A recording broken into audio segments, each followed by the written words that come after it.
Please be seated. The record will reflect the presence of the jury. Mr. West, you may proceed.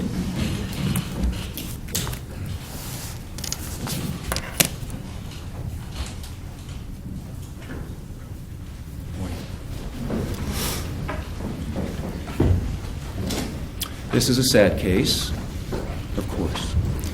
As one of your fellow jurors commented during the jury selection process, a young man lost his life, another is fighting for his.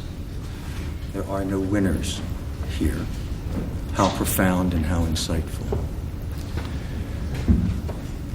Sabrina Fulton and Tracy Martin are grieving parents. Without question, they have the right to grieve. They have the right to feel the way they feel. George Zimmerman's parents also are grieving. You see Trayvon Martin's parents, Mr. Martin and Ms. Fulton, here in the courtroom. They're seated right over here. They're likely to be witnesses in the case. You don't see Mr. Zimmerman's parents here, though. They would be seated over here the way the courtroom has been constructed. And there's a reason for that. The reason is that they are on the witness list. They may testify, they may not. As you know from the beginning of this, there's a couple of hundred people on there, and certainly not all of them will testify. But because they might, and because they are not related to the deceased, then they're not allowed in the courtroom now. That's the reason. Not that they aren't here, not that they aren't, in fact, right around the corner in a room wishing they could be. That includes Mr. Zimmerman's wife, Shelley, and other family members. Any witnesses, unless there's a specific exclusion that they may sit in the courtroom, cannot.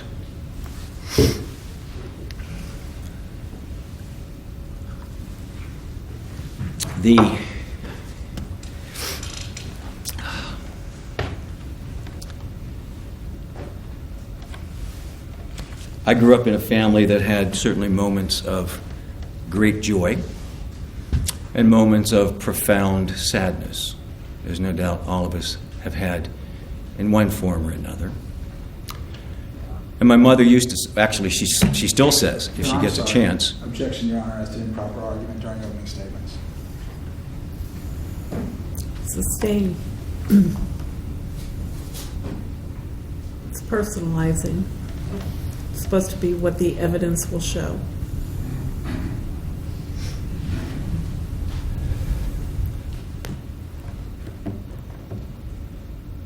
Well, I think the evidence will show that this is a sad case, that there are no monsters here.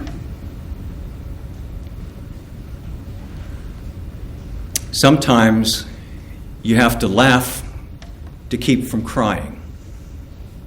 So let me, at considerable risk, let me say, I'd like to tell you a little joke. I know how that may sound a bit weird in this context under these circumstances. But I think you're the perfect audience for it. As long as you if you don't like it or you don't think it's funny or inappropriate, that you don't hold it against Mr. Zimmerman. You can hold it against me if you want, but not Mr. Zimmerman. I have your assurance you won't. Here's how it goes. Knock, knock. Who's there? George Zimmerman. George Zimmerman, who? All right, good. You're on the jury. Nothing? That's funny. After what you folks have been through the last 2 or 3 weeks?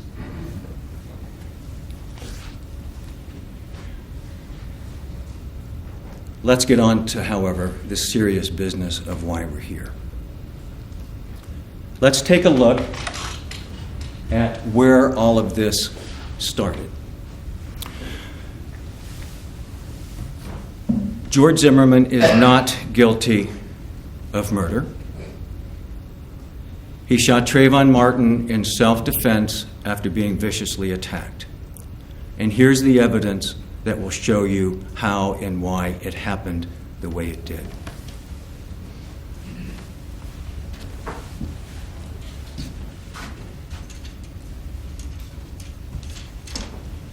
I've got some things to display for you that will help. Some of them will be up there too.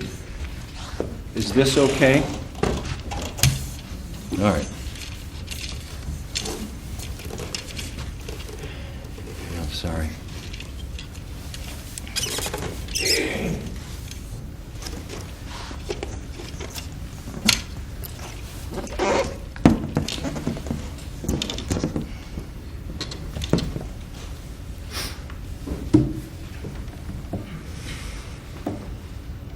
Okay, what you're looking at is an aerial view of the complex in Sanford. It's over near the Seminole Town Center there, called Retreat at Twin Lakes.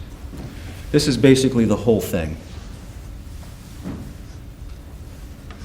Just as a bit of orientation, George Zimmerman lived down here in this area. This street is called Retreat View Circle. Sometimes people use that interchangeably with the complex name. The complex is Retreat at Twin Lakes. This is Retreat View Circle. Here is the clubhouse. You can see the pool right here.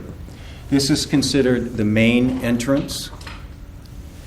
And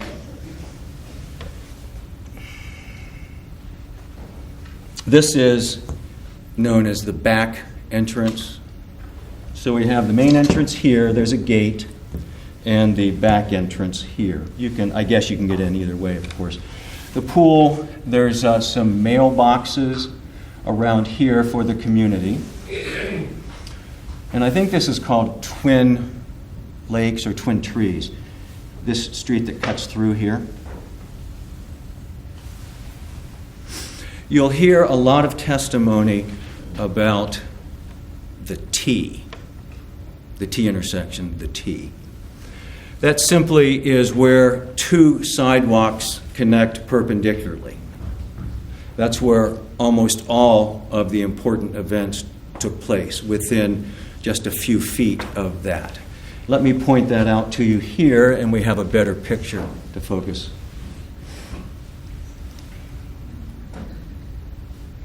This is it. Sometimes this is called the dog path or the dog walk, and there's the T right here. You can see over here is, again, Retreat View Circle, and this can be a cut through. So you can, if you're walking, come right through here between these rows of houses, go down this way if you want to get to this area, or continue on through if you want to get to Retreat View Circle. These are the backs of the houses. The fronts facing the street, the backs. They all have patios. They're all basically the same floor plan townhomes. They have patios. Some of them have screened-in porches. Some don't. This is the back of this row of houses here. So, as George Zimmerman left his house in his Honda Ridgeline truck to go to Target to get some groceries for his lunches for work, this was a Sunday night, February 26, 2012, in the neighborhood of 7 o'clock. In fact, just a few minutes after 7. George Zimmerman leaves his house in his truck and goes out here to get to the exit on his way to Target. He sees a person that later becomes known, of course, as Trayvon Martin, coming into the community, not through the gate, but cutting through the houses, standing in a place where people that live there wouldn't typically come into the community. There's a big, let me show you.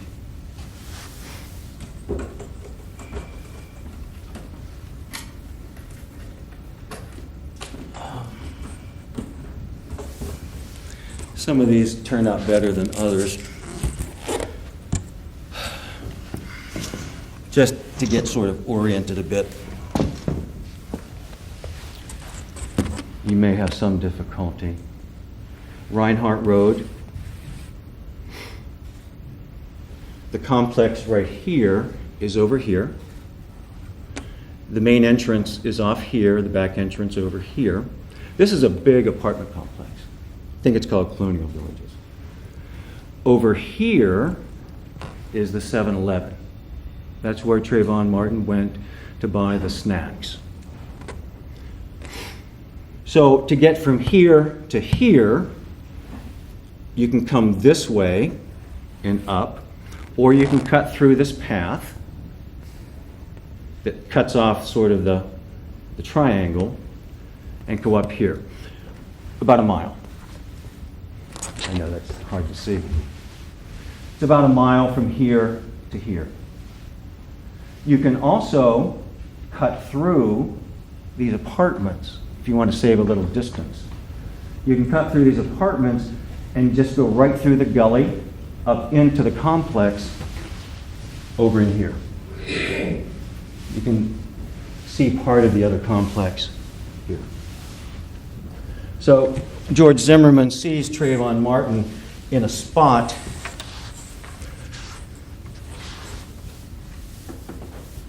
and he caught his attention, caught George Zimmerman's attention.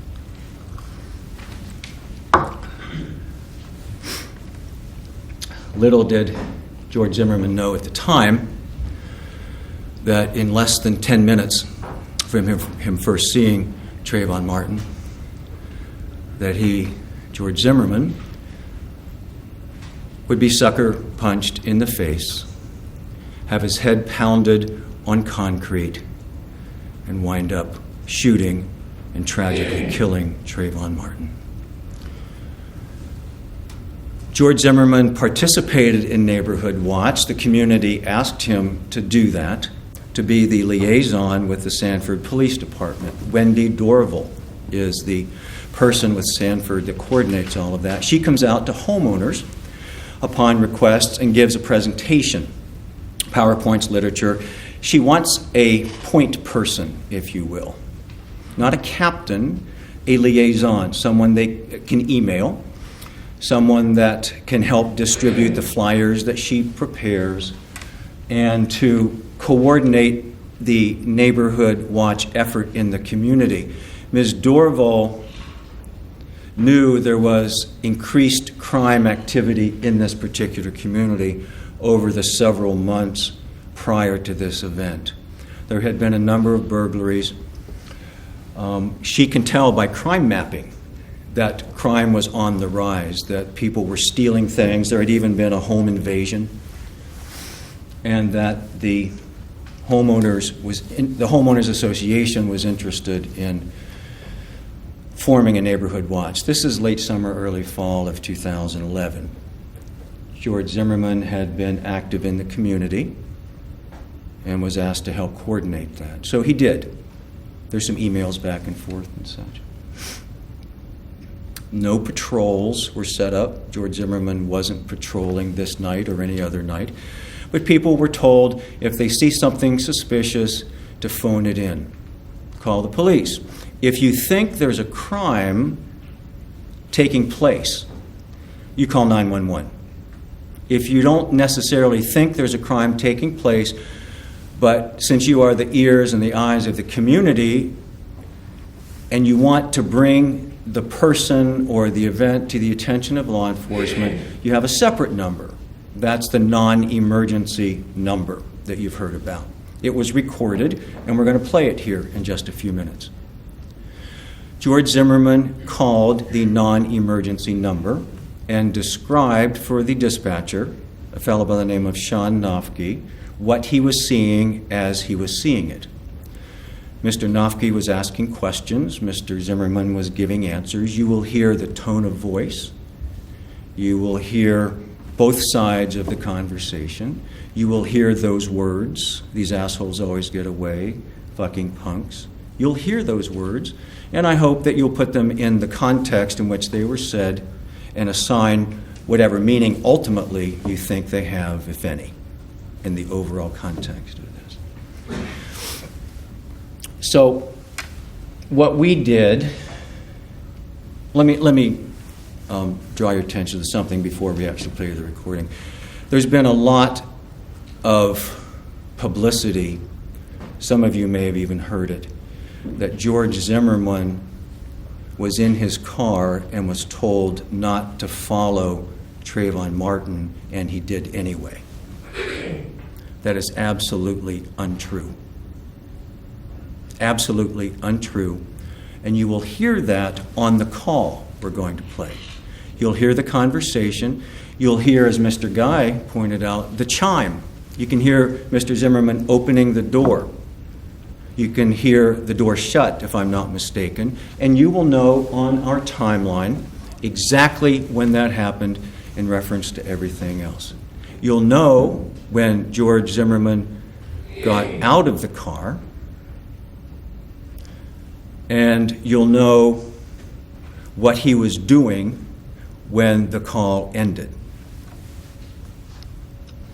But there's something else, though, to keep in mind, because we put a little timeline together that shows the sequence of events on the non-emergency call. But we also connected up the call from a woman named Rachel Gentile. Rachel Gentile is a person that has been variously described as Trayvon Martin's girlfriend. She was clearly a friend, although not a girlfriend, but they had been communicating pretty regularly on the phone and by text for a couple of weeks.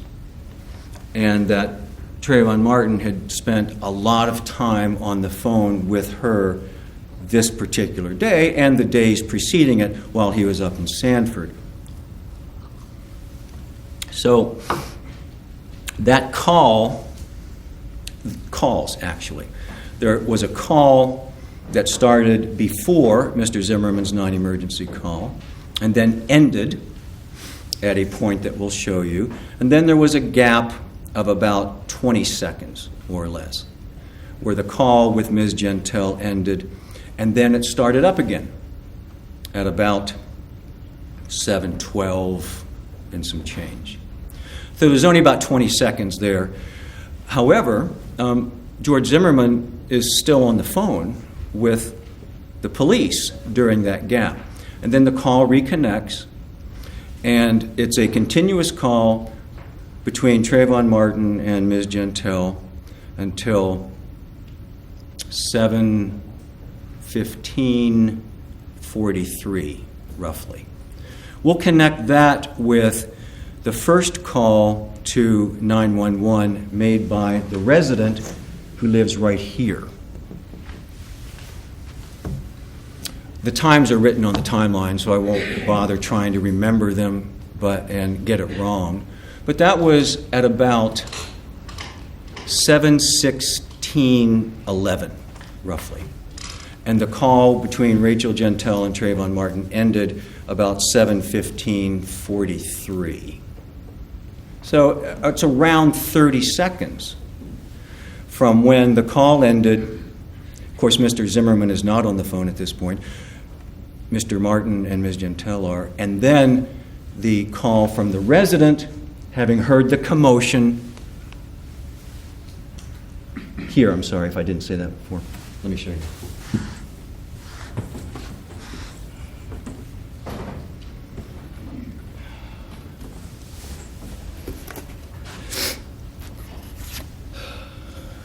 Okay.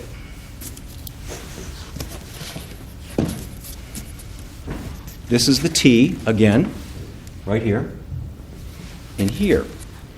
Now we are over here. This is the T.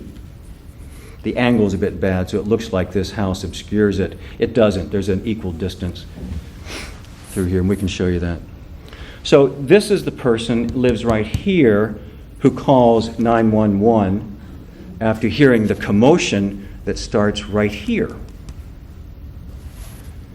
And best guess, 20 to 30 seconds after the commotion started that caught Ms. Lauer and her husband, Jeremy Weinberg's, attention. And by the time they got the phone figured out and working, got connected with 911, about 30 seconds roughly had passed. And then that's the call that you'll hear the rest of. Now, you'll hear the screams in the background. You'll hear the shot. We'll play that here, too. And you'll hear, of course, Ms. Lauer talking to Sean Nofke. I'm sorry, not Sean Nofke. He was the dispatcher speaking with Mr. Zimmerman. I don't know who Ms. Lauer was talking with on her call. Again, this is the clubhouse, the pool, and you'll hear testimony that George Zimmerman's truck, this silver Honda Ridgeline, was parked right about here. It was seen later that night after the shooting by another retreat at Twin Lakes resident and neighbor of Mr. Zimmerman, a woman by the name of Eloise Dilligard. She saw his truck and said, that's George's truck. I'll ask him what's going on. We'll talk more about that in a minute. So this is just another view. If you see them side by side, this is the T. There's a little doggy disposal station here.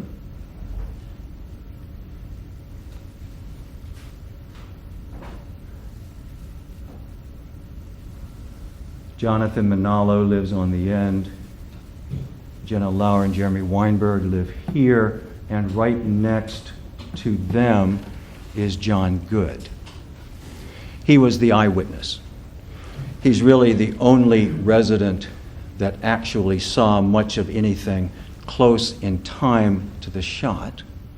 And he got a good look. He made a diagram, in fact, of what he saw that night. I'll show you that. He gave a clear description of what he saw, and we'll talk more about that later. So, before I'm done today, I also want to spend some time talking with you about the forensic evidence that's directly connected with the shooting. But before we do that as well, let's listen to the non-emergency call that Mr. Zimmerman made. What I'd like to do is play it from beginning to end without anything else. And then I will like to point to certain parts of it I would ask you to listen to when it comes into evidence and make note of. So it's only, 4 minutes long. Mr. Pinella, if you would help me with that. Sanford Police Department line is being recorded. Sean? Hey, we've had some break-ins in my neighborhood, and there's a real suspicious guy. It's Retreat View Circle. The best address I can give you is 111 Retreat View Circle. This guy looks like he's up to no good, or he's on drugs or something. It's raining, and he's just walking around looking about. Okay, and this guy, is he white, black, or Hispanic? He looks black. Did you see what he was wearing? Yeah, a dark hoodie, like a gray hoodie, and either jeans or sweatpants and white tennis shoes. He's here now. He was just staring. Oh, he's just walking around the looking area. at all the houses. Okay. And now he's just staring at me. Okay, and so it's 1111 Retreat View or 111? That's the clubhouse. That's the clubhouse. Do you know what he's near the clubhouse right now? Yeah, now he's coming towards me. Okay. He's got his hand in his waistband. And he's a black male. Okay. How old would you say he He's looks? got a button on his shirt. Late teens. Late hands, okay.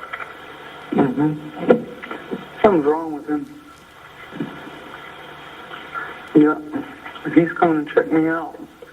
He's got something in his hands. I don't know what his deal is. Okay, just let me know if he does Get an anything, officer okay? over here. Yeah, we got him on the way. Just let me know if this guy does anything else. Okay.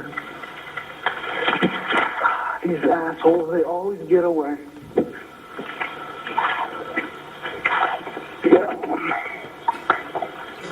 When you come to the clubhouse, you come straight in and make a left. Actually, you would go past the clubhouse. Okay, it says on the left-hand side from the clubhouse? No, you go in straight through the entrance, and then you make a left. Yeah, you go straight in, don't turn and make a left. Shit, he's running. He's running? Which way is he running? Down towards the other entrance of the neighborhood. Okay, which entrance is that he's heading towards? The back entrance. Are you following him? Yeah. Okay, we don't need you to do that. Okay.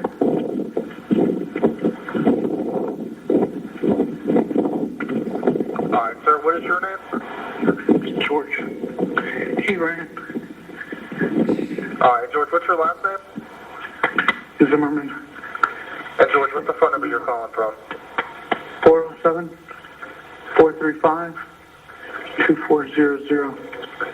All right, George, we do have him on the way. Do you want to meet with the officer when they get out there? Yeah. All right, where are you going to meet with them at? If they come in through the gate, tell them to go straight past the clubhouse and straight past the clubhouse and make a left. And then they go past the mailboxes. They'll see my truck. Okay, what address are you parked in front of? I don't know. It's a cut through, so I don't know the address. Okay, do you live in the area? Yeah. Well, what's your apartment number? It's a home. It's 1950. Oh, crap. I don't want to give it out loud. I don't know where this kid is. Okay, do you want to just meet with them right near the mailboxes then? Yeah, that's fine. All right, George, I'll let them know to meet you with you out there. Okay? Actually, could you have him call me and I'll tell him where I'm at? Okay, yeah, that's no problem. You need my number? You got it. Yeah, I got it. It's 407-435-2400.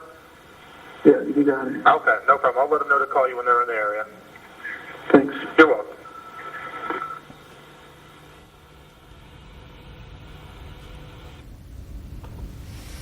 One thing that I failed to mention, and I'll just, before we go back through the actual timeline, is I showed you where George Zimmerman lived. Here we are. Clubhouse, pool, T. And that Trayvon Martin was staying in the neighborhood with his father's girlfriend. Her name's Brandy Green. She has a 12-year-old son, Chad Johnson, I believe, that Trayvon Martin was sort of hanging out with. There were no adults home in that night. It was only 6 o'clock, 7 o'clock, and it was the All-Star game that before that had gotten underway. So, but that's down here. In this area. Just to kind of, okay. If we could go back then to the beginning of the call, and let's take a look at the times.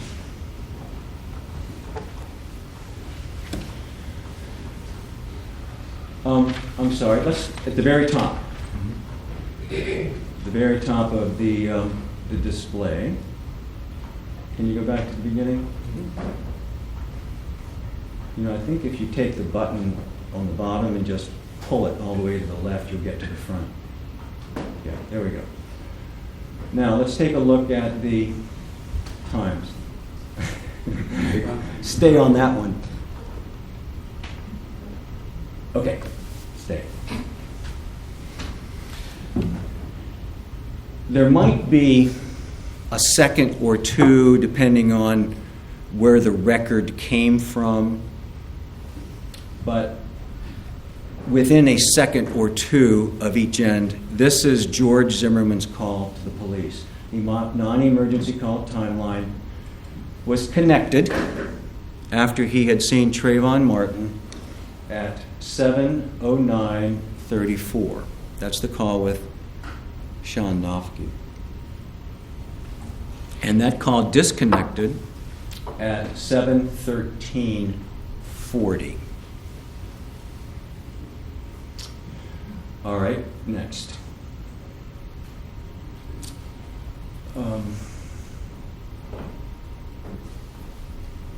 I'm looking for the beginning of the call. Yes, right there. This is the sort of the parallel calls connected here. You see that while there had been lots of other calls and a ton of text and all sorts of things that day, the second to last call between Rachel Gentile and Trayvon Martin started at 6:54:16. So that was well before George Zimmerman called the police. And then it ended at 7:11:47. That's what I said a moment ago. We'll tie it up at the end. About 20 seconds later, they reconnected. I submit that 20 seconds won't turn out to matter very much because you'll soon learn that George Zimmerman was on the phone during that entire time with the police. Okay, so let's walk through it just a little bit more. Next.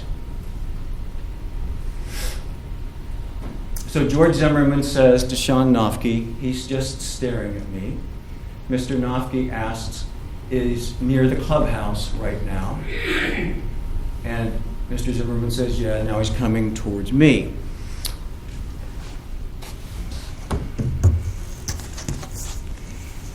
What that's all about is this. George Zimmerman saw Trayvon Martin over in this area as he was coming around here to go out to Target. He pulled over to make the call in the vicinity of the clubhouse. So when this part of the conversation is taking place, Mr. Zimmerman is sitting here on the phone with the police. So they're talking about the clubhouse. Next. The dispatcher, after hearing what George Zimmerman said, okay, just let me know if he does anything else. And George Zimmerman says, get an officer over here. Please get an officer. The little discussion was, do you want somebody? Yes. Please get an officer over here. Directly asking the dispatcher to please send a police officer to the neighborhood. And then it's repeated by the dispatcher, just let me know if this guy does anything else. 7 or 8 seconds later, George Zimmerman laments, if you will. He's been involved in the community for a while. He's made other calls. In fact, his role as the liaison with Neighborhood Watch was that there's one point person with Wendy Dorval. So instead of all of the residents calling her with any issues, Mr. Zimmerman coordinated that. So residents would ask him to phone in something or to report something. So he was familiar with what was going on in the community, not just from his own experience, but from having been involved as the coordinator liaison. In fact, there was an attempted break-in just a couple of weeks before, right around this area. Right around this area. So you can hear him say it. We'll play it one more time before we're done with this. These assholes always get away. Next. George Zimmerman's still in the car. By that time, though, he has moved. Was he following Trayvon Martin? Yes, he was following Trayvon Martin. Trayvon Martin continued to walk this way or jog this way. In any event, he kept moving this way. And George Zimmerman did too. He was following him at a distance and reporting what he was seeing to the police and describing what was happening. So when the dispatcher Nofke said, let me know if he does anything else, George Zimmerman was doing that. He was following him in the car and got up to about here. That's where the car was. And says, shit, he's running. The dispatcher says, which way is he running? He's running. Which way is he running? Suggesting that he would like Mr. Zimmerman, submit, to tell him which way he's running. But it's a cut through. You can't drive in that direction. You can only see which way he's running if you get out of the vehicle to see where he went. So, George Zimmerman at 7:11:43, you can hear this, we'll play it again so you can listen for it, unbuckles his seatbelt and opens the car door. You can hear the chime, and you'll hear the door shut at 7:11:48. Okay. I didn't write it down. Maybe one of you did. I seem to remember that the call ended between Trayvon Martin and Rachel Gentile right about that time, 7:11:47, something like that. Yeah, 7:11:47. All right, so at this point, when George Zimmerman opens the car door, gets out of the car, that call had just ended. They had been losing calls on and off all day. That wasn't a surprise to anybody. One call the other call back. There's no reason ascribed to this by Ms. Gentile other than they'd been having trouble with the system. So the call ends. And then at 11:48, right there, that's when Mr. Zimmerman gets out of the truck and the dispatcher says, which entrance is that? He's headed towards the back entrance. You will start to hear some noise, I think the evidence will show you, in the background that suggests that Mr. Zimmerman is out of the vehicle. Whether it's breath noises, wind noises, how fast Mr. Zimmerman was moving, no suggestion that he was actually running, but you can hear more noise going on, and it's evident from the recording that he's out of the vehicle. So, he says, almost under his breath, these fucking punks. At that point, Trayvon Martin had been staring at him. He'd approached him. He had his hand in his waistband. And then he took off.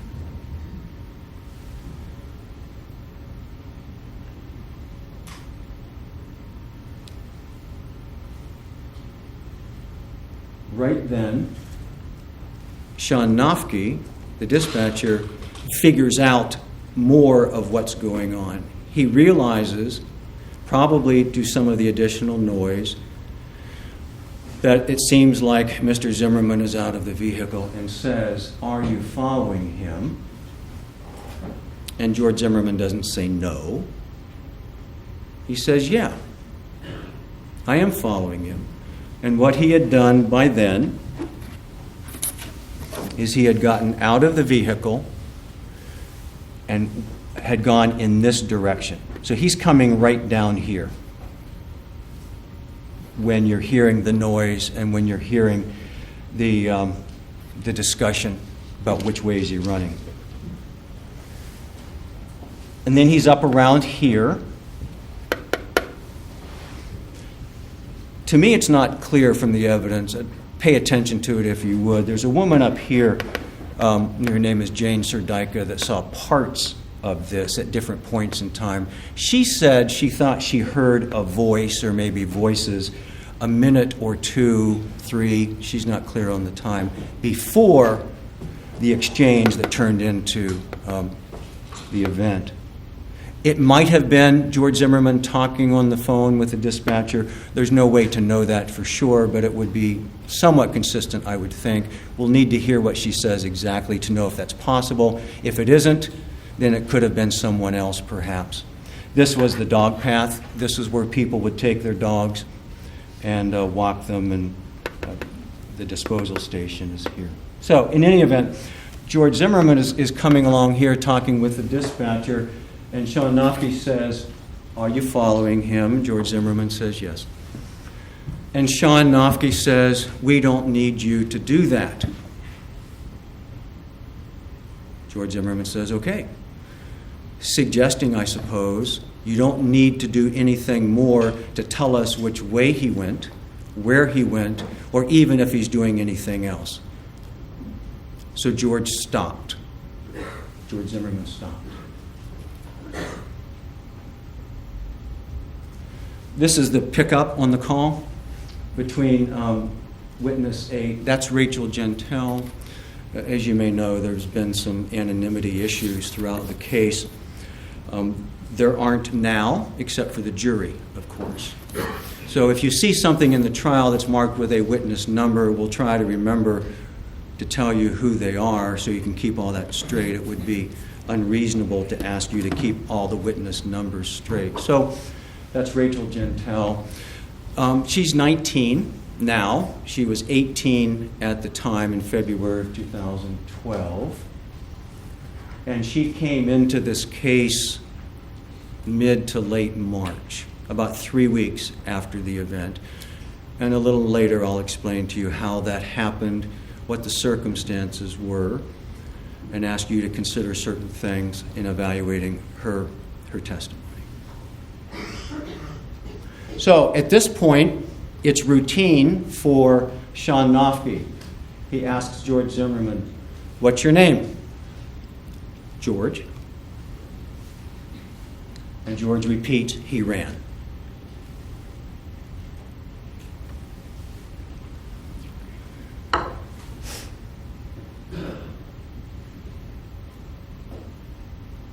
This is a statement made by the dispatcher to Mr. Zimmerman, keeping in mind the police are on their way. Mr. Zimmerman asked a few moments ago to please send an officer, and Mr. Nofke assured that they had. And Mr. Nofke says to Mr. Zimmerman, for sort of orientation purposes, "What address are you parked in front of?"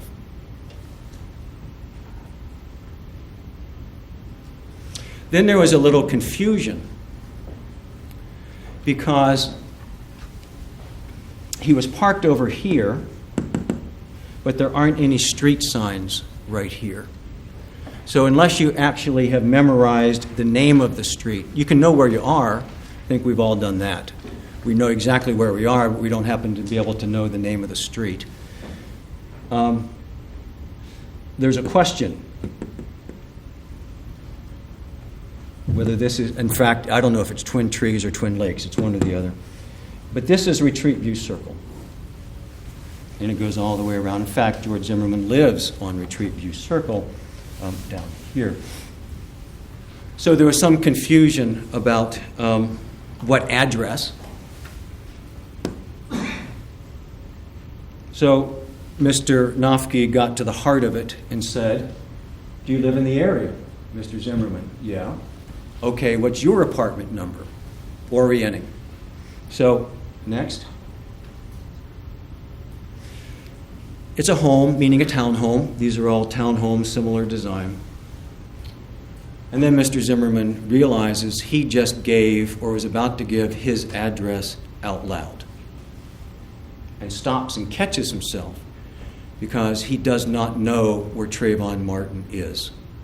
He ran, he lost him, he can't provide any information to the police, which way was he running, or where he is, and he says, "Oh crap, I don't want to give that out, I don't know where this kid is."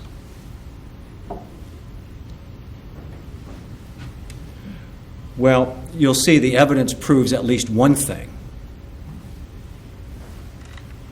Trayvon Martin hadn't gone home. We know that.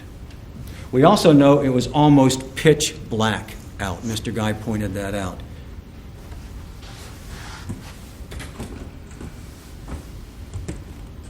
This was a picture taken by one of the investigators for the medical examiners group when they got there.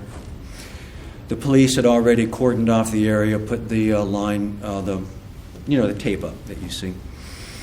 Taking a picture with a flash.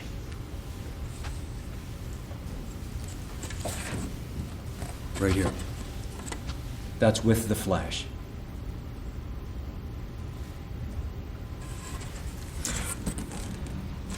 I won't. You can see the building on the corner. You can see some stuff in here. The only point now is it was really, really dark. Now, this was later, admittedly, and we were still talking only 7 in the afternoon, evening in February, but all of the witnesses agreed it was dark. It had been raining all day. It was just plain dark. Sun goes down, 4:30, something like that in the winter. So George Zimmerman says, I don't know where this kid is. I don't want to give my address out loud.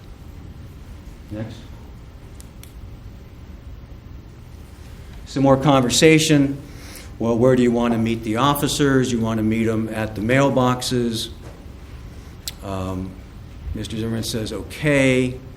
And then he says, well, you have my number, right? This is the era of cell phones. We are immediately in contact. So instead of meeting at a specific location, keeping in mind the mailboxes are over here. Mr. Zimmerman's truck is here. Mr. Zimmerman says, just have him call me. You got my number, and I'll tell you where I am.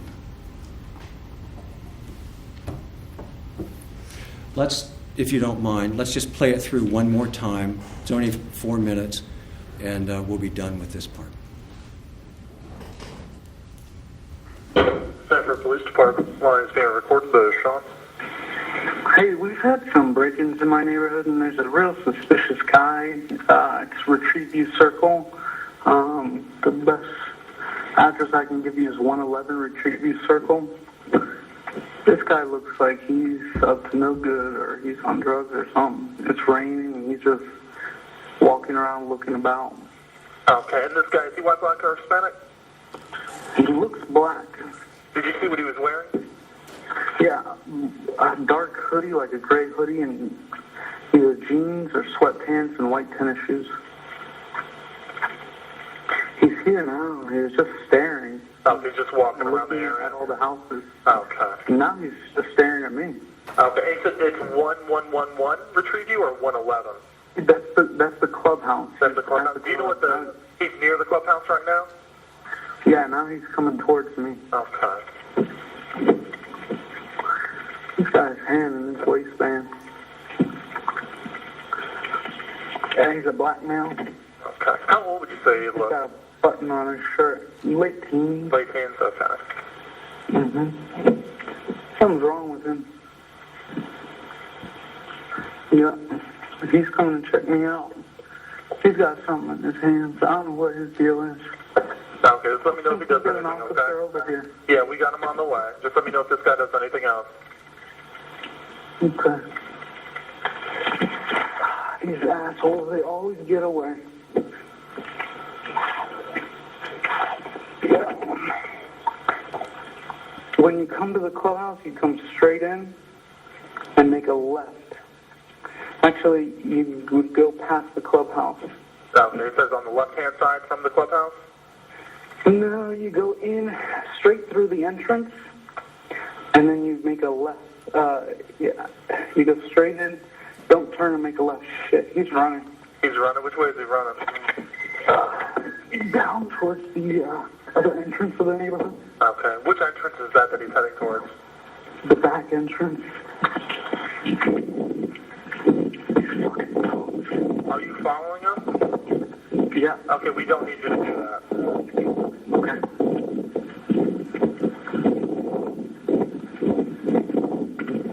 All right, sir, what is your name? George. He ran. All right, George, what's your last name? Zimmerman. And George, what's the phone number you're calling from? 407-435-2400. All right, George, we do have them on the way. Do you want to meet with the officer when they get out there? Yeah. All right, where are you going to meet with them at? If they come in through the gate, tell them to go straight past the clubhouse and straight past the clubhouse and make a left. And then they go past the mailboxes. You'll see my truck. Okay, what address are you parked in front of? I don't know. It's a cut through, so I don't know the address. Okay, do you live in the area? Yeah. What's your apartment number? It's a home. It's 1950. Oh, crap. I don't want to give it out loud. I don't know where this kid is. Okay, do you want to just meet with them right near the mailboxes then? Yeah, that's fine. All right, George, I'll let them know to meet you with you out there, okay? Actually, could you have him call me and I'll tell him where I'm at? Okay, yeah, that's no problem. You need my number? You got it. Yeah, I got it. It's 407-435-2400. Yeah, you got it. Okay, no problem. I'll let them know to call you when they're in the area. Thanks. You're welcome.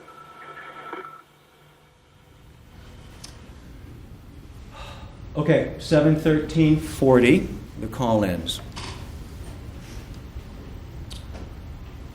Keeping in mind that by this time, Trayvon Martin was back on the phone with Rachel Gentile and stays on the phone for the next couple of minutes. So, you'll hear more about Ms. Gentile and what she heard, but I think more importantly, perhaps, what she didn't hear if George Zimmerman was actively pursuing, chasing with the intent to confront and murder Trayvon Martin. Second-degree murder requires an act reckless, indifferent to human life, a depraved mind act, ill will, hatred, spite.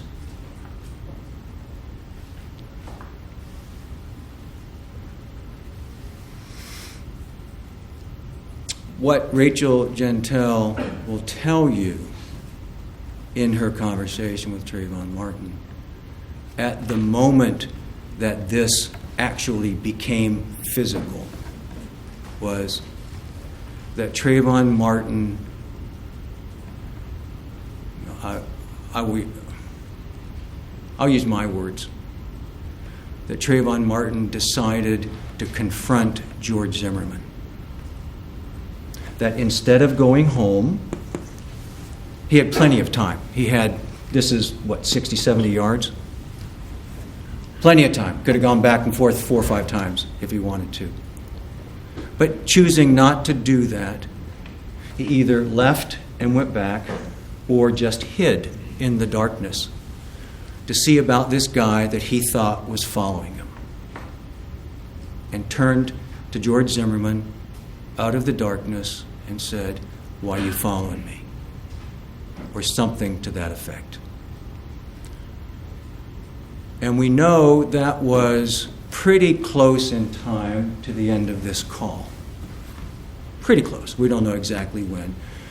But if you accept what Rachel Gentile says, she heard, whether it's accurate or not, whether it was exactly the words, "Why you following me for?"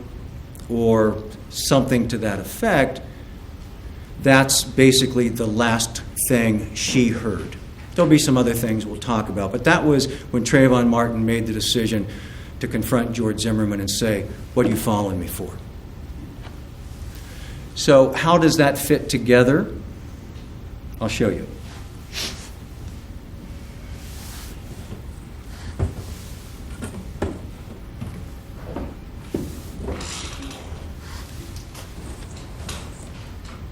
Thank you.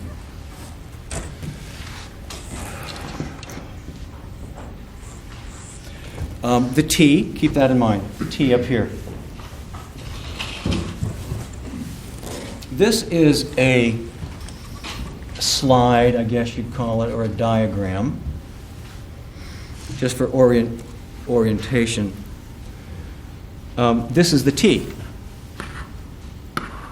There's the dog thing. As I said before, we were using witness numbers rather than names. And what this shows you is a slide that positions the evidence that was marked, identified, and collected by law enforcement after the shooting.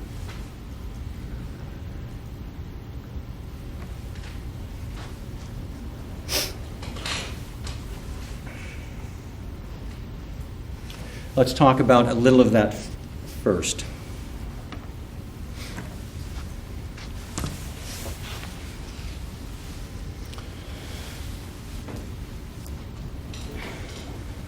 No, let's do this. This is where Jenna Lauer and Jeremy Weinberg lived. Jenna Lauer is the one who made the call when she heard the commotion out here in the neighborhood, in the vicinity of the T. She describes what she heard as some loud voices. She called it a sort of three-part exchange, like an accusatory or confrontation voice, a response, and another one, kind of a three-part exchange. Heard that off to their left. They were watching TV out here. This is screened. And behind it is the sliding glass door that was open. However, they couldn't see anything because they had these little bamboo slatted blinds that were down. So they couldn't see it, but they knew something was happening. Enough that it got their attention, they decided to call the police. With this three-part exchange, they started to hear what they thought maybe was scuffling feet on grass, and then they started hearing someone moaning or crying for help. They dialed the phone. I'm trying to remember. I think they tried a phone and it wasn't on, or they couldn't get it to work, so they tried the other one. But within just a few seconds, they got through.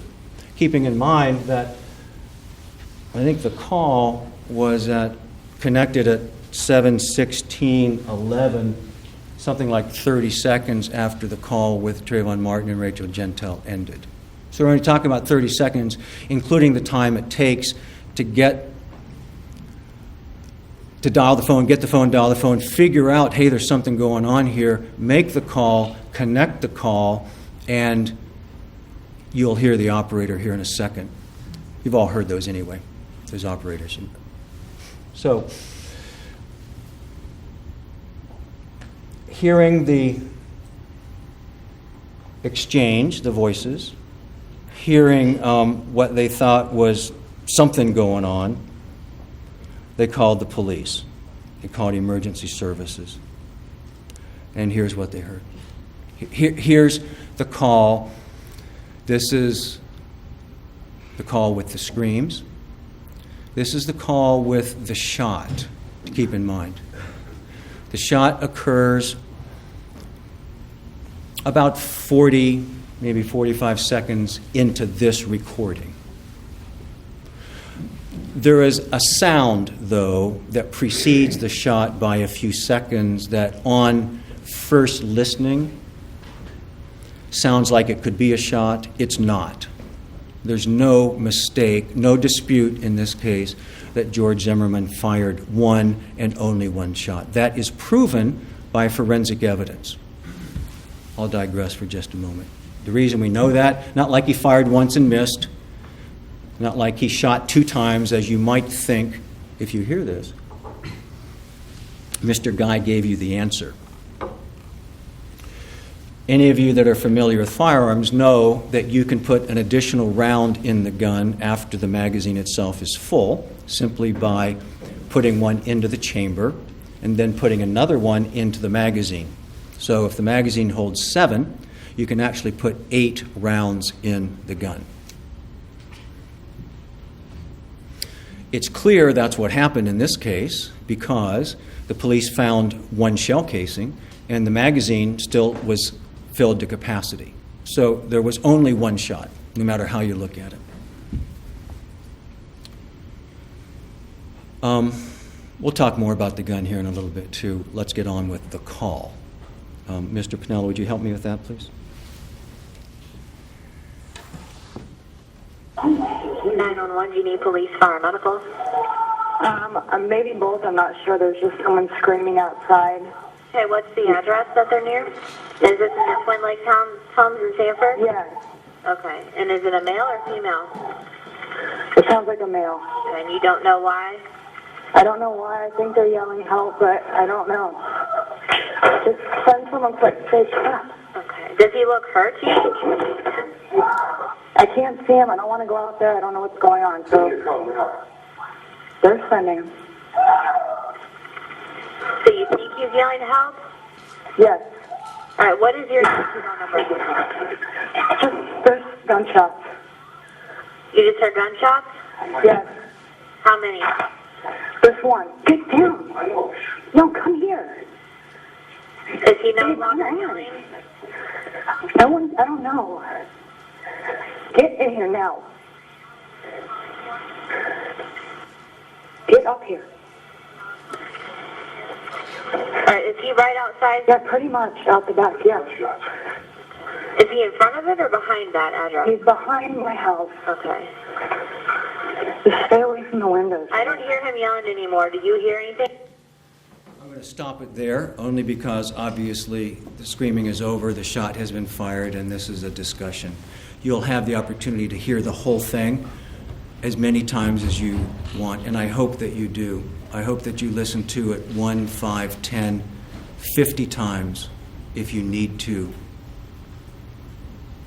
The same thing with the non-emergency call. You'll have it in evidence. You can listen to it as many times as you want.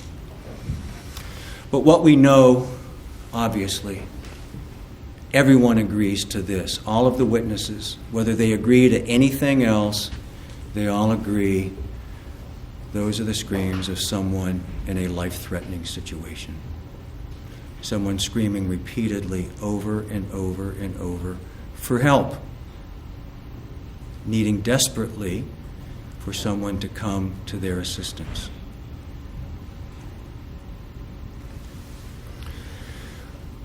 It wasn't, that's the only recording of any that shows what it shows. There were some other 911 calls. That's the only recording that I can think of that actually has these events on it. It's certainly the best quality, and it's not that great. Why? Because it was recorded on a cell phone in Jenna Lauer's hand inside her unit 20 or 30 or 40 feet away from where the sounds were being made. Cell phone technology isn't designed to capture the full range of sounds. It's designed for people to be able to hear what the other person is saying and to have lots of those conversations going on at the same time. So it has some acoustic challenges, if you will. It may not contain all of the screams, for example. It certainly wouldn't contain anything that's not that loud. But it is what it is. So what happened then, this is a quiet Sunday night, it's raining, quite a few people are home. Other people also hear something going on. This woman up here, her name is Jane Serdyka, heard the voices. She saw some of the scuffle. And she believes that she saw Trayvon Martin and George Zimmerman at the time of the shot. But she's wrong about that. You'll find, I think, in this case that there are well-meaning and honest people that, based upon limited information or preconceived notions or biases, mean well but just somehow get it wrong. I'll tell you why for just a second, then we'll go on. The reason she got it wrong is that she saw what she thinks was George Zimmerman on top of Trayvon Martin at the time the shot was fired.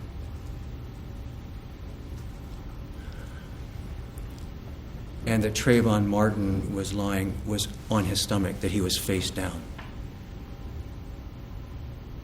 that couldn't happen, that could not have happened in this case.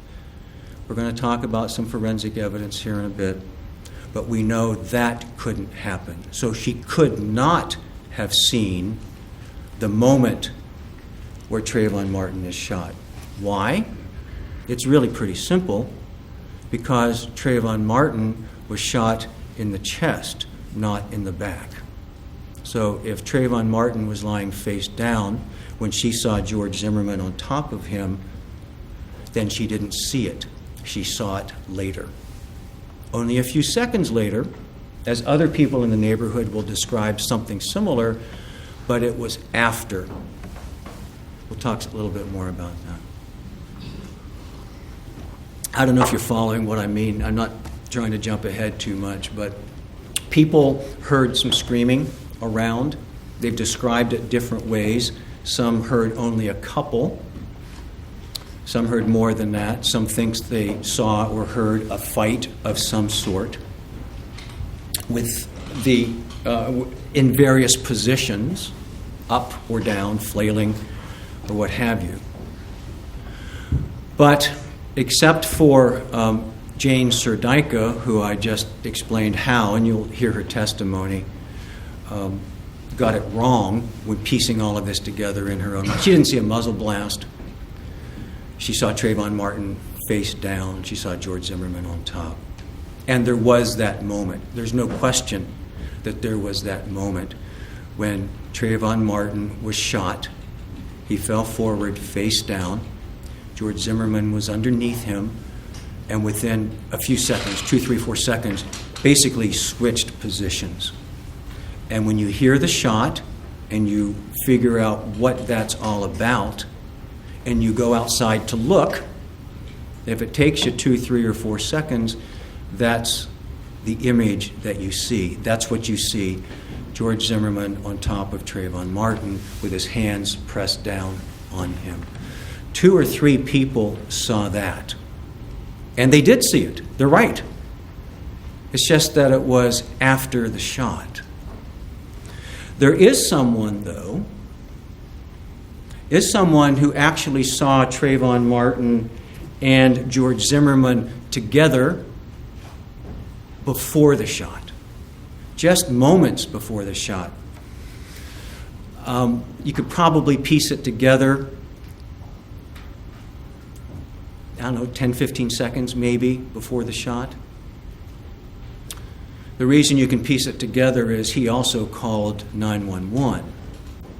So you can connect up some of the dots. You can figure out when the shot took place.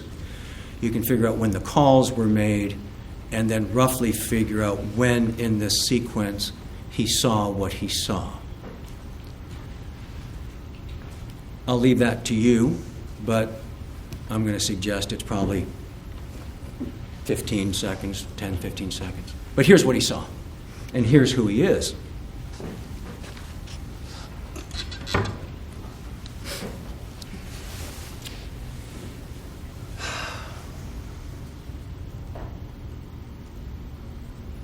His name is John Good, and he lives right here. He lives next door to Jenna Lauer and Jeremy Weinberg, right next door.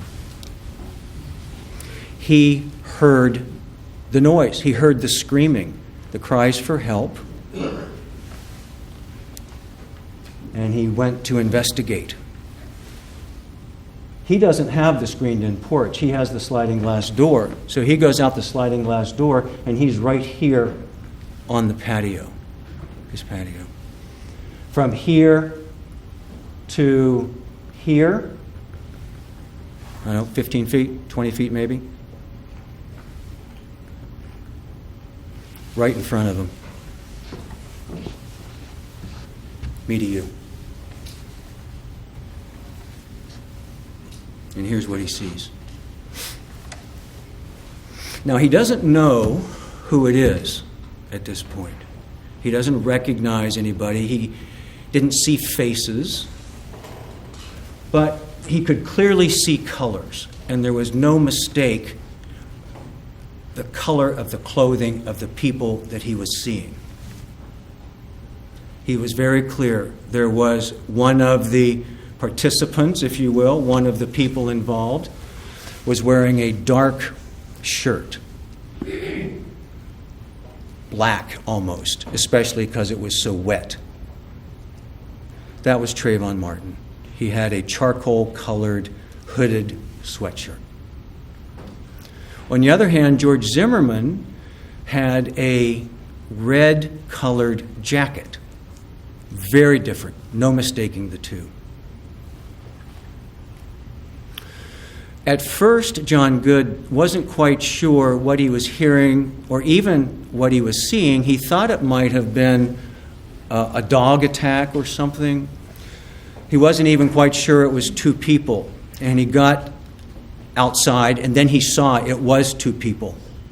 And he saw them moving a bit up towards the sidewalk.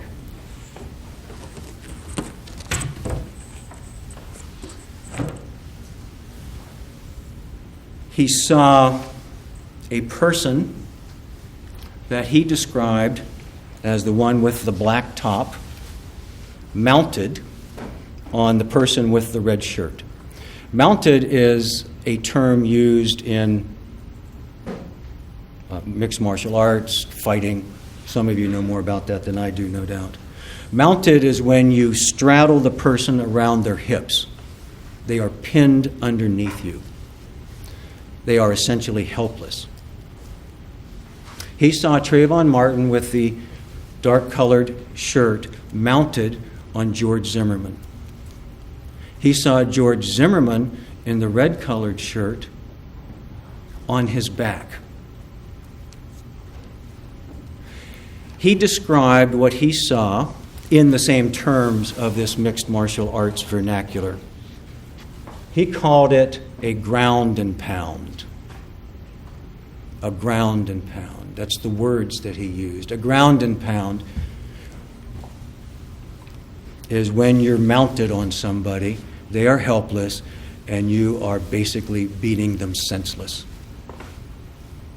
He may have seen some of this, he may have seen some of that. It's dark, and he didn't get a long look, but he saw enough to know this was serious. What did he do? He yelled at them, "Stop it," or "Cut it out," or something like that. I don't think you can hear that on the recording. I think that gives you an example of what you can hear on the recording and what you can't. John Good will tell you he yelled something at them, probably "Stop it" or "Cut it out." And you know what happened at that point? Nothing. Except two things. George Zimmerman cried out for help, looked at him, looked at John Good, and said, "Help me, help me." And Trayvon Martin kept on hitting. So John Good did this. He went back inside to call 911. The right thing to do, perhaps, the smart thing to do, no doubt. But George Zimmerman was crying out for help, and no one helped. And it continued. It continued until you hear the shot. You can hear the cries for help up until the moment of the shot. And then there's no more cries for help. Why would there be?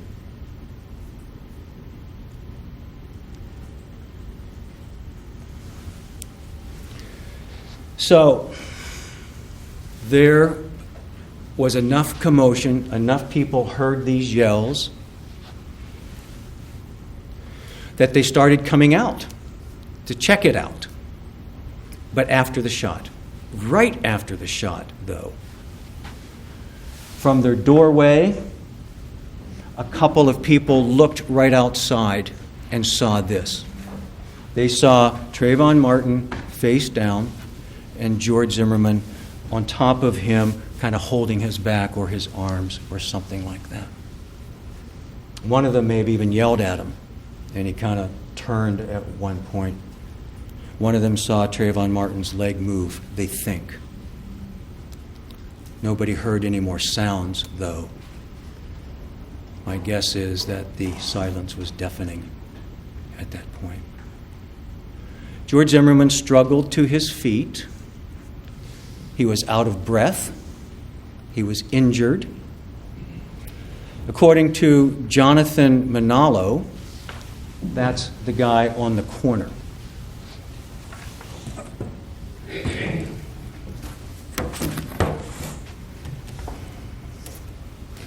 Right here.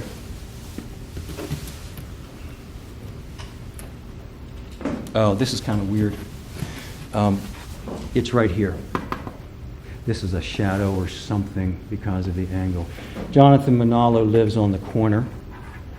This is the T. This is where John Good lives. This is where Trayvon Martin's body was, right in front of John Good's house. Jonathan Manalo comes out. He hears the commotion. His wife hears the commotion, actually. He says, well, just leave him alone. Don't get involved. Then they hear the shot, and he comes running, if you will. He comes out with a flashlight. He is here within seconds. And what does he see? What he sees is George Zimmerman as I'm staggering. George Zimmerman says to him, am I bleeding? Jonathan Manalo says, yes. Yes, you are. In fact, for no reason other than what he was seeing, he took a picture of George Zimmerman's head with his cell phone. This is within seconds of the shot. This is the back of George Zimmerman's head. Here's the red orangish jacket. I think that's probably the sidewalk. Jonathan Manalo had a flashlight and a cell phone. He took this picture. He took a couple of other pictures, too, that will show you in evidence that actually show Trayvon Martin's body there in the position that it was immediately after he was shot. I won't show you those now. You'll see them in evidence. You'll see exactly where they are. You'll see the position. One witness described it as if he were riding a bike. I suggest that it's because he was straddling George Zimmerman when George Zimmerman shot him. And when he fell forward, and his legs were still in that same position. As George Zimmerman scrambled up to get out from under him, he stayed right like that. So what happens then, Jonathan Manalo is there. He takes this picture, and he says, what happened? George Zimmerman says, he was beating me up, and I shot him. George Zimmerman wanted Jonathan Manalo to call his wife, George's wife, Shelley, which he did. Jonathan Manalo, as Mr. Guy pointed out, said something that sounds a bit odd, so let's talk about it a minute. He described George Zimmerman, first of all, as breathing hard, having just gotten his butt beat, staggering, and then, though somehow calm, as if nothing had happened. I submit that what the evidence will show is that George Zimmerman had just experienced the most traumatic event of his life. He probably didn't know what state he was in, literally what state he was in, much less his emotional state at that moment being particularly significant to suggest that if he acted like he was calm, he didn't care, as if he was acting out of ill will, spite, evil intent, disregard for human life. That's what murder is in this case. That's what the state has to prove, that that's what George Zimmerman did and acted that way. And on that, Jonathan Manalo saying, wow, it struck me he was calm. I submit it may be flat, affect, something. But a guy who's staggering and bleeding, who just got his butt beat, who it's obvious had been crying for help for 40 seconds before he took that action to save his own life, is not going to be calm. We know he was injured more than just this. Jonathan Manalo saw injuries on his face. Tim Smith is the police officer with Sanford who showed up first. Keep in mind that George Zimmerman asked that a police officer be sent to the scene, and Sean Nofke said, okay, they're on their way. And they were. They got there very soon after the shot, moments after Jonathan Manalo was there with George Zimmerman. And Officer Smith said, who shot him? George said, I did. George Zimmerman. Following police protocol, Officer Smith handcuffed George Zimmerman. They call that for officer safety. Makes a lot of sense to me. There's a guy with a gun, someone dead. You'd want to take the guy who said, I shot him, and cuff him, which he did. No resistance, no complaining, no explanation by George necessary. He just cuffed him, took his gun. The gun was in a holster on the right side. I had a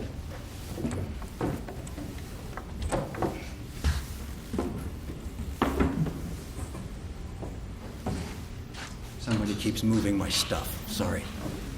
I'll describe it for you. It was a little inside the waistband holster. All right. Thanks. So here's the holster. No big deal. It fits inside the waistband like this. Here's a picture of the holster itself that was in evidence. Here's a picture of the gun. As Mr. Guy said, it's a Kel-Tec 9mm semi-automatic, double action only handgun. That's important in the sense that it doesn't have an external hammer. You can't cock it and then pull the trigger. Double action, you pull the trigger, the hammer goes back and then forward. It has an extra strong trigger pull as a result of that. It's designed to be carried loaded, and in that position. It doesn't have an external safety, if you will. The way George Zimmerman was carrying the gun was the way it was supposed to be carried. We'll talk more about the gun in a minute. But,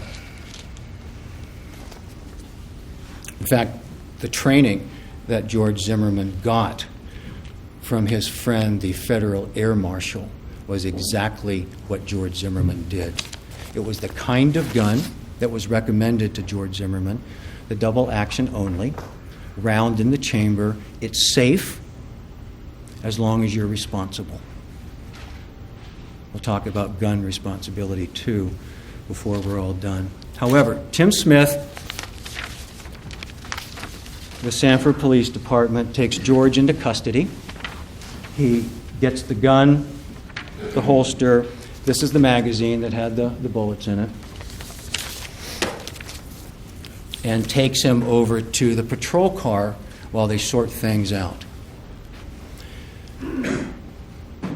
Smith is over off of, well, you know it by now, off of Retreat View Circle, on that big street that goes around. He's parked over there, and George Zimmerman is placed in the back of the patrol car, handcuffed. Additional officers arrive. The crime scene is taped off. Residents start coming out, trying to figure out what's going on. That's when Eloise Dilligard, the neighbor of Mr. Zimmerman's, drives up there and sees his truck, knows there's something going on, and says to herself, well, I'll just ask George. So in the meantime, George Zimmerman's in the back of the patrol car, and Ms. Lauer is asked to identify him. Can you identify anybody? And she doesn't want to go see this person that just shot someone. So she says, take a picture. That's to Mike Wagner. Mike Wagner's on the scene. He's with the Sanford Police Department. It's too early. Crime scene isn't there yet. They don't have all of their equipment. They're just starting to get a handle on this. So Officer Mike Wagner takes a cell phone and takes a picture of Trayvon Martin's face. By then, other officers had turned Mr. Martin's body over. CPR was started. Tragically, there was nothing that could be done. Indeed, the shot did penetrate the heart, the right ventricle, massive bleeding, death, loss of consciousness very soon, death not too long thereafter. So Wagner took a picture of Trayvon Martin's face, and then he went over and took a picture of George Zimmerman's face, not to document his injuries, but so he could show the picture to residents, any other witnesses that might be there, to say, do you know who this guy is? Nobody knew who Trayvon Martin was. They wouldn't have had this picture at this point. They would have had no identification. There was no identification on Mr. Martin. He had a cell phone there, which they couldn't get to work. And there was nobody there that knew who he was, keeping in mind that Mr. Martin and Ms. Green were not home that night. Ms. Green's son, Chad, was, but he was headphones, video games. He didn't even know anything had happened. They were way down there, on the map.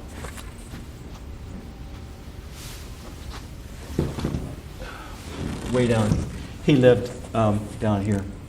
Didn't even know this was going on. So no one was able to identify who Trayvon Martin was, but not for lack of trying by the police. So this is Trayvon Martin, by the way, at the 7-Eleven. This is where he went to get the candy, the Skittles, for his the friend Chad, and the Arizona brand fruit drink. It was a 23-ounce can full. That's important to remember, and I'll talk about that in just a few minutes, why that's important. So this is the person that George Zimmerman saw when he called the police to say, there's someone in the neighborhood, I don't know who he is. Of course, Trayvon Martin is wearing the hoodie in the store. This guy right here, his name is Andrew Gaw. He doesn't remember this event, but he's 5'10". He told us that under oath. He's 5'10". Trayvon Martin is 5'11", as measured by the medical examiner.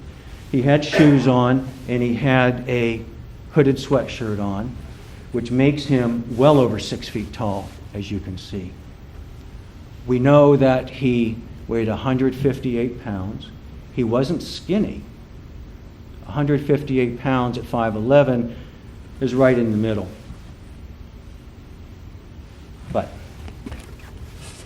so Mike Wagner takes this picture of George Zimmerman to show Jenna Lauer and anybody else, to tell them, who is this guy? Jenna Lauer says, looked at it, I don't know. Didn't know him immediately. And then Eloise Dilligard, by then was there, said, that's George. That's George. Ms. Lauer, who knew George from the neighborhood, didn't recognize him because of all the injuries. Ms. Dilligard, who lived right near him, did. This is the picture taken from Mike Wagner's cell phone that was shown to Jenna Lauer and provided to us in evidence. This is the second picture taken of George Zimmerman that night. That's the first, by Jonathan Manalo. And here's the second. This is taken while George Zimmerman's in the back of the patrol car while the police sort this out. Again, you'll have the opportunity in evidence to examine it carefully and closely. But let me point out a couple of things. The abrasion to the side of the nose, marks and abrasions on the forehead, the swollen and seemingly deviated nose at that point, suggesting that George Zimmerman took quite a wallop squarely in the face. And of course, the blood. It's still glistening. It's still glistening.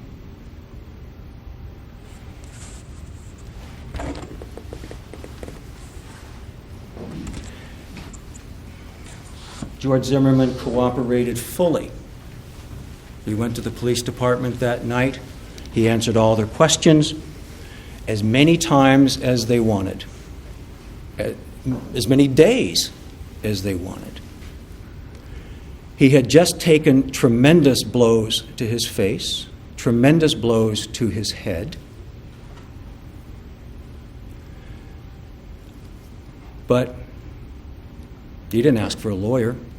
This is such an incredible case that the man who shot and killed Trayvon Martin is fully cooperative, doesn't ask for a lawyer day after day, takes any test is offered, answers any questions, goes back as many times as they ask, never asks for a lawyer. Yet it seems as though about half the witnesses in the case have lawyered up. Remarkable. Never seen anything like that. So George Zimmerman stays at the Sanford Police Department that night in custody for several hours. During that time, he's interviewed. I submit to you it was unfortunate. Well, I'll back up. The paramedics, of course, came to the scene, and as soon as they attended to Trayvon Martin, they then attended to George Zimmerman. They cleaned him up, if you will. They needed to see what injuries he had. He was covered in blood. So they used peroxide and what they do to clean it up. They saw the lacerations on the back of his head. They saw the nose and the blood. And they talked to Mr. Zimmerman. He seemed pretty well oriented. Mike Brandy is the paramedic that was there, who suggested to law enforcement, after all, Mr. Zimmerman's in custody. He doesn't get to make decisions at this point. Mike Brandy, the paramedic who examined Mr. Zimmerman, said, I think he should go to the hospital. You know, he's had head trauma. He's obviously injured. And the police said, well, we'll deal with it. You don't need to transport him. We'll take care of it. It didn't happen. I'm not complaining about that particularly, because pretty soon thereafter, Mr. Zimmerman was taken to the police department. There's video that shows him in the Sally port, they call it. That's where you come in a secure area, get out, go upstairs. There's video everywhere. You can see him. You can't see much on his head at that point, although you can on close inspection, because he'd been cleaned up by the paramedics. He goes upstairs. In the meantime, Diana Smith, who is the crime scene person, is at the crime scene.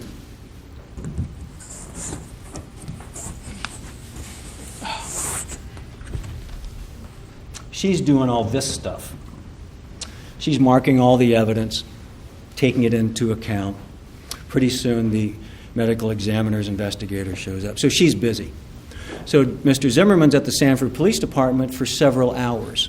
And during that time, he washes up, if you will. He gets rid of the blood on his face that the paramedics had missed, and he just is there. His clothes are taken for processing. His wife is allowed to bring another change of clothes for him. And he sits and he talks. He'll answer any questions. Doris Singleton is the investigator that was with George Zimmerman at the Sanford Police Department that night. The lead detective is investigator Chris Serino. He was at the scene. He was interviewing residents. He was watching what was happening with the evidence collection. They were doing a canvass. They did several of those, actually, to see who had seen what, if anything. and taking witness statements. One of the witness statements that was taken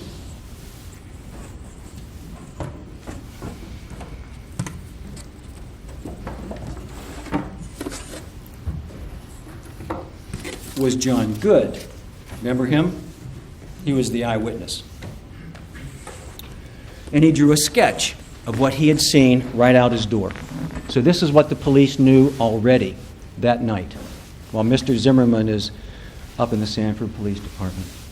Mr. Good's house, there's like 2 sketches here built into one. In fact, he numbered them.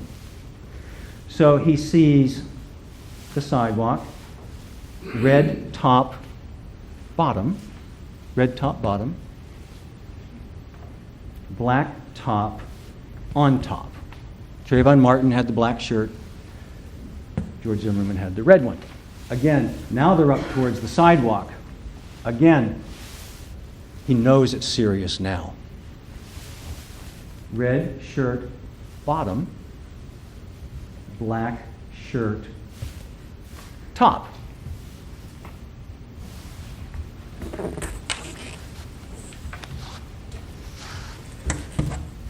So George Zimmerman is at the Sanford Police Department in custody, being interviewed, waiting for something to happen. And it's midnight or later, several hours later. Diana Smith is doing the crime scene work. That's represented here. We'll talk about that in a minute. I believe her name is Tara Malfers, is the investigator with the medical examiner. The medical examiner in this case was from Volusia County. His name is Shipping Bao, B-A-O. He's the pathologist who performed the autopsy. When Mr. Martin's body was transported, they did not yet know who he was. So the body was sent to the medical examiner's office. It was in the blue body bag that we've all seen. It was marked with the identifier of the case number, and the autopsy was done the next day. Tara Malfers is on the scene, and she takes pictures too. In addition to Diana Smith from Sanford, Ms. Malfers takes, she may have a different name, a different married name now, but we'll know who she is. Tara Malfers takes pictures and is involved in the livery aspect of it.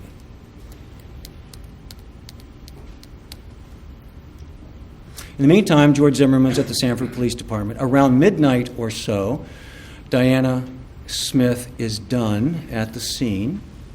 Evidence has been marked and collected.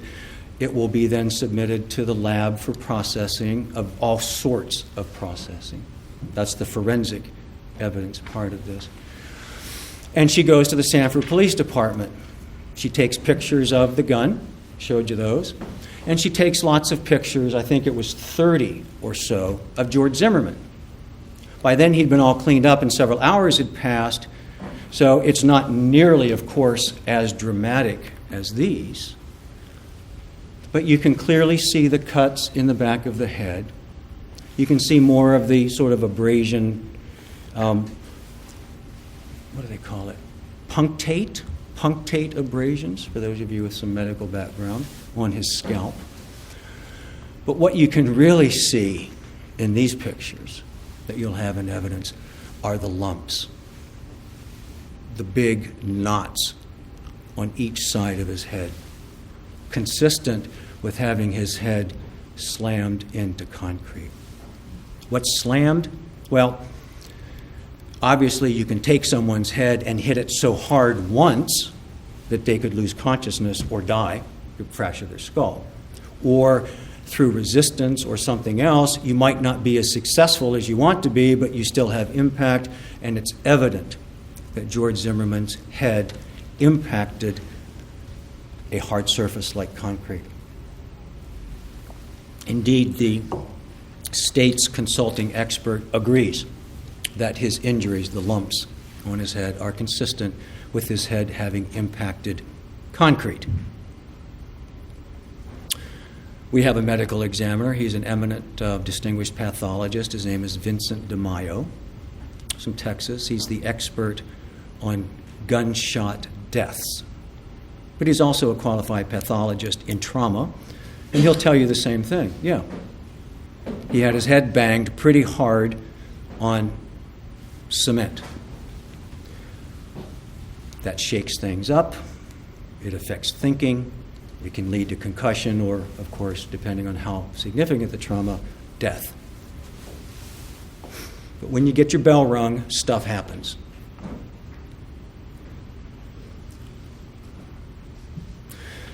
So, George Zimmerman, a little after midnight, the police make the call. The call is this: we're not going to keep you at the police department. We're not going to arrest you yet. We're going to sort this out first. He had the injuries, the pictures, the statement, the diagrams. So they decided to let him go home. So he did. He and his wife, Shelley, and their friend, Mark Osterman, went home to Mark Osterman's house, as I recall. Mark Osterman is the federal air marshal that I mentioned, who has been a licensed law enforcement officer forever. He's the guy that rides on the plane, undercover, if you will. So that happens a lot, by the way. There's lots of federal air marshals on the planes that we take in light of the horrors that we've experienced with air disasters. So,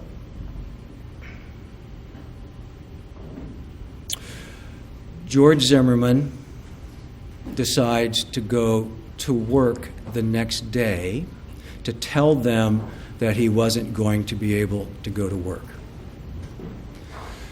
His wife, Shelley, had attended to some of his injuries. She was a nursing student. The swelling had gone down, bandaged it up, and Mr. Zimmerman went to work to check in. He worked at the time and had worked for a while at a company called Digital Risk. Pretty big company. In fact, they're huge now. They do loan investigations or forensic examinations of loans. I don't understand it, but I think what happens is if there are defaulted loans, they ask this company to look into it and see if there's any obvious monkey business. Was there monkey business by the applicant or maybe by the mortgage company? And see if there's something that they can do to back out of someone having to pay off this defaulted loan. So that's what he was doing. It was a paperless job, lots of people working around him, and he liked them, they liked him, they cared for him. Remarkably, none of them knew he had a gun, except for one guy that used to be a police officer. And he went in. When he was seen by Laura Williamson, she was stunned at his appearance. She described him as emotionally and physically beaten. He tried to tell her a little bit about what happened, and he was crying. He teared up. She was powerfully moved by that. He was waiting to talk with Ron Driggers. Ron Driggers was the HR person that Mr. Zimmerman wanted to talk with to say, I've been in this event, I'm going to the doctor. Mr. Driggers also saw the injuries, the black eyes. You know, that doesn't happen immediately. The black eyes, all of that stuff that was going on, bandages and such. And Mr. Zimmerman then did go to the doctor. He went to the Altamont family practice and spoke with a physician's assistant that had seen him, named Lynn Folgate. Mr. Guy mentioned her. And she examined him. She thought the nose was probably broken, although there wasn't a clear septal deviation. There was no urgent need to see an ENT, but she recommended it. She noted the lacerations and noted some back injury. Mr. Zimmerman had mentioned that he had fallen on his back or was knocked to the ground and hurt his back. and such. They didn't have an x-ray machine there suitable for the nose, so no x-ray was taken. It was suggested, as I mentioned, that he go to see an ENT. He didn't. He continued to heal and continued to cooperate. In fact, later that day, he met with the Sanford Police Department for this video reenactment that you've heard about.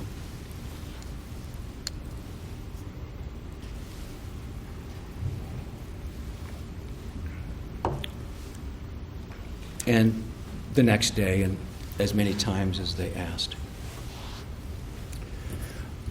I said that we would talk about the physical evidence in the case. Well, we've already talked about some physical evidence, but let's talk a little more about the forensic evidence. While witnesses can certainly be...